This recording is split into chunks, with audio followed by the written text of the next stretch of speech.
Yo,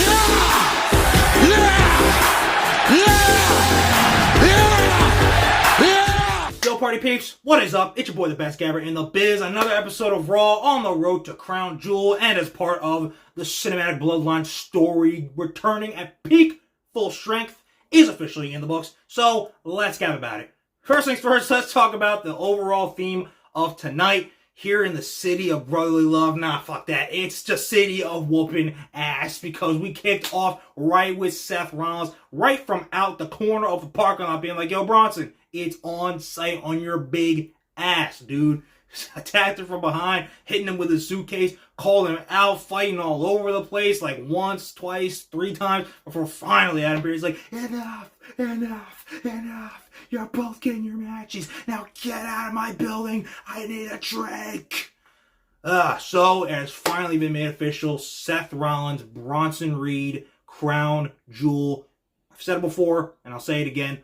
Bronson Reed has already been made very well because of the attack that they did on Seth Rollins the night after SummerSlam. However, the next big step, which I guarantee they will do, because Seth's the kind of guy that will do it anyway, Bronson Reed is going to knock off Seth Rollins at Crown Jewel. Then I think they run the match back, either at Survivor Series War Games, which it might not happen only because Survivor Series War Games is a very strict 5, maybe even 6 match card. But, you know, because War Games, they both take up a hell of a lot of time, especially the men.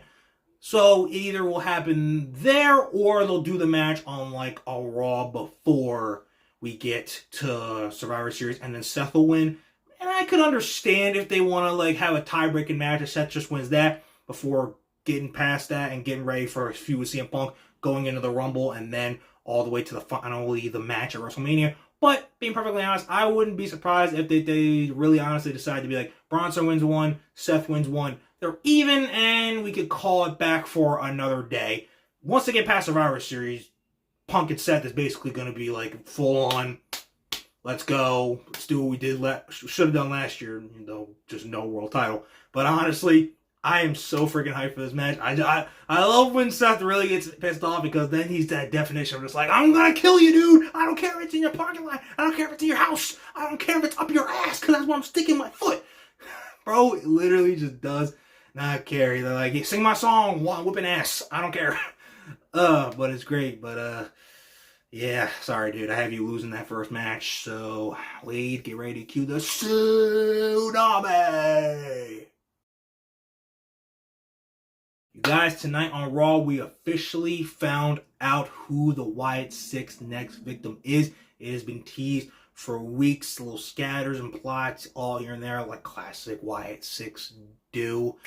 Just like the big man up there, miss you, Bray. But we found out that tonight it is The Miz. And that basically the reason they put Miz with the Final Testament, it's like a short-term thing because of the fact that Miz doesn't really have friends, especially now he's a heel, so he needs backup. And people get that in the form of the Final Testament as they go against, you know, Loomis, Stacy, Rowan, and Uncle Howdy, and Nikki Cross. Hell, I found with that, Scarlett. Maybe sexy, but she's just scary. Good luck with that, seriously. But overall, I really do like this. It makes perfect sense. Like, it feeds everything into what Uncle Howdy said before, like, you don't betray your brothers, like, don't create a family out of, like, heartache and pain, like, with the friggin' Alpha Academy, with Gable taking them down to form American Made. Still hate that name.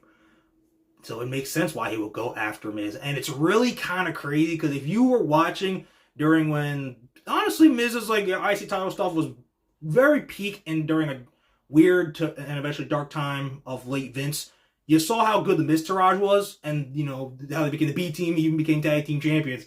So fun. But it's crazy to have that whole full circle moment, and now you're going to have Howdy feuding with Miz. Like, if we had said that, like, 5 years ago, we'd be like, dude, that feud sounds like it's going to be hot and garbage. Not even because of both guys itself, because of Vince's crappy booking. And we'd be like, how are we doing that? We hadn't even seen Bo on television probably for, like, a year up to that point. But now it is going to happen. I could see them doing an 8-man at, like, Crown Jewel or something, and then, like, to do the big blow-off match, like, with Howdy versus Miz on an episode of Raw, and wash their hands of it. And then after that, I don't think Miz really does that much with the Final Testament. Like, they really don't mesh, if you know what I'm saying. But I am really looking forward to the feud. It makes perfect sense. And again, that full circle moment thing is going to make it super cool when Uncle Howdy just plants Miz right in the ring. 1, 2, 3, and picks up another win. And they stay undefeated. The Wyatt 6. So, Miz, good luck, dude, because your ass is grass, my friend. You may have the Final Testament, but your ass is really finally cooked now because Uncle Howdy, bro's coming for you, dude.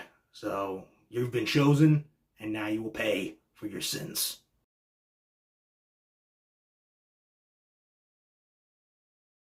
Party Papes, it was fun while it lasted. The Intercontinental Championship reign of main event Jey Uso, Yeet, is officially over. It ends at just 28 days. Braun Breaker is a 2-time Intercontinental Champion, dog. So, honestly, this went all that I figured it was going to go right before they battled for the title 28 days ago. I was like, Jay's going to win. He doesn't have to hold it for that long. Braun will win it back. Due to bloodline interference, Jey is now back in the bloodline story. He will now put aside, not forget, and definitely not forgive his issues with Jimmy and especially Roman. He'll put them aside just for the simple case and reason of wanting to get that receipt and make the bloodline pay for costing him his first singles championship here in WWE. And that'll start this Friday because now we're just blurring the lines. It's not the first time Bloodline's done this. It won't be the last. They're the bloodline. It's Roman Reigns. They can do whatever the hell they want. So, I think Jey goes over to SmackDown this week, helps out Roman and Jimmy, but then, I'm hoping that's kind of somewhere towards the end of the show because I would want a backstage segment with them for this to happen. I want Roman and Jimmy to be like, yo, are you in? And she's like, I'm not in for you. I'm in for me because I want to make these guys pay. So, if I got to put up with you two to get to them, no problem. I'm in. And then they'll be like, all right, yeah, Oos, we're good, let's go. But then it'll be like, on one condition. I don't trust either one of you, especially you, Roman. So if we're going to do this, we still need one more guy to make the odds even. And there's only one man in this company that I trust above all. Someone who's been a real brother to me, real family instead of you guys. And I want to see Roman's face just be like, you ain't talking about him, are you?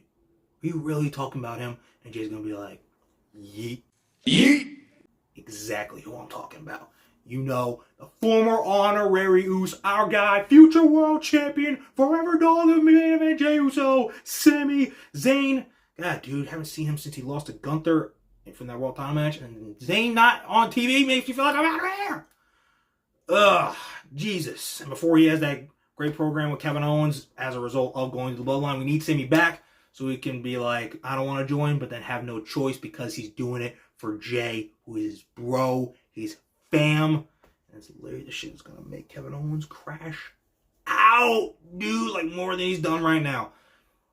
As for Braun, cool, IC champion again. Now we resume the agenda. 6 months, basically from right now, you're going to lose the Intercontinental Championship to a certain fella who's looking to finally get that granary, slammery stick taped right onto his plaque that says, I have officially done it all, fella. So, enjoy your time while it lasts. And, Jay, go get your boy, go get Usi, and you and Sami team up with Jimmy and Roman, and let's go to war.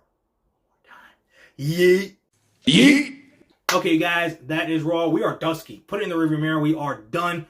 Honestly, this felt like the best 2-hour Raw that they have done thus far. Everything was flowing. Everything was this and that. The matches, the segments.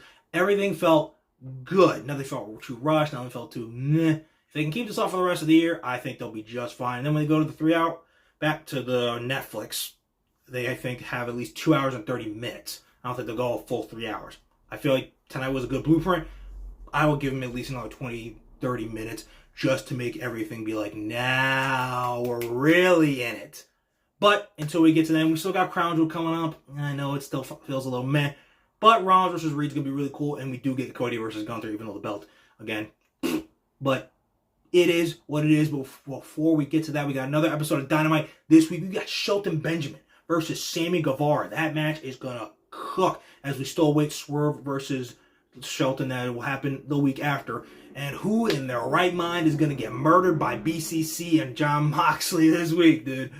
Woo, it's going to be awesome. Orange, you can step up, man. You are a leader.